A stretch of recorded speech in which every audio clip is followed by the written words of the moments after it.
Ladies and gentlemen, Josh Sanch here, host of the Bodybuilding News Network. Welcome back to another episode. If you're new here, definitely consider subscribing. We do appreciate every single one of you that comes on board.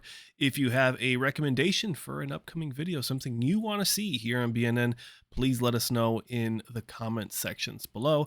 But in this video, or one of today's videos, actually, I wanted to talk about the conversation around Chris Bumstead's left bicep. Now, as we are facing it, it will be the right bicep, so stay tuned and pay attention.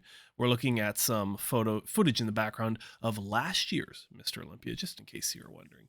But we're going to go ahead and hop into this. Some of the conversation around this potential issue is maybe it's site enhancement oil.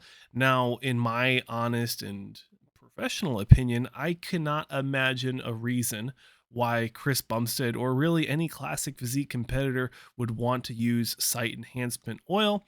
And that's what leads me to my takeaway and my thought as we transition into this year's Olympia footage is I think it was some sort of small bicep tear on the outer part of the head of the bicep facing towards the elbow that has caused some sort of watery distension to where the bicep doesn't peak as much. You can clearly see in the transition shots here of the front double bicep from left to right, 2022, 2021, and 2020, that there is a clear distinction and difference from this year to the previous two.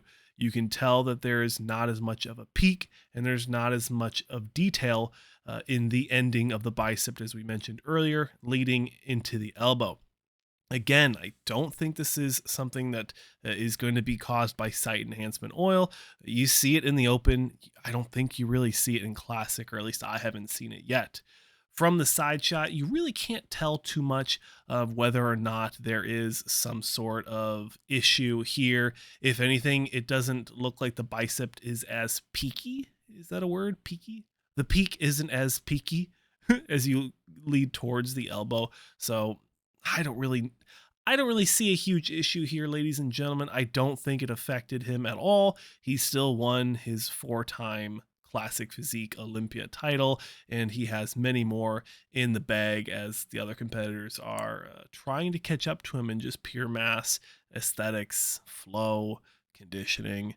I will say that as we move from the back, it's gonna be the same conversation. He has crazy size though. I'm not gonna knock the guy for that. Crazy size. But when we talk about the bicep, I don't really see an issue here. And again, I don't see why it's such a big deal. So that's kind of my takeaways as we transition to the remaining footage. I hope you do appreciate and enjoy the footage. It's phenomenal 4K footage from Gilco Productions is the gentleman who did the coverage for this year's Olympia. And gosh darn it, I hope he continues to do the same level and quality and quantity of Olympia coverage and just pro show coverage in general. It's by far the best I've seen to date, and I really hope we see more of it. And honestly, if potentially he could just replace the live stream with this 8K footage, I think it'd be an absolute game changer. But that's my thought on the bicep conversation, the discrepancies, the controversy of Chris Bumstead's tear. I think it is a tear, but it's a very small tear. I think he's going to take a little bit of time off, heal, and then from the end of the show till next year, he's going to have a good 10 months or so until early November when the Olympia returns to Orlando, Florida. Ladies and gentlemen, that will be it. Thank you so much for watching. Definitely like, comment, subscribe. Let me know your thoughts on this video and any videos you want to see in the future in the comment sections below, just below the like button. Thanks for watching. I'm your host, Sanch, as always, and I'll see you in another one.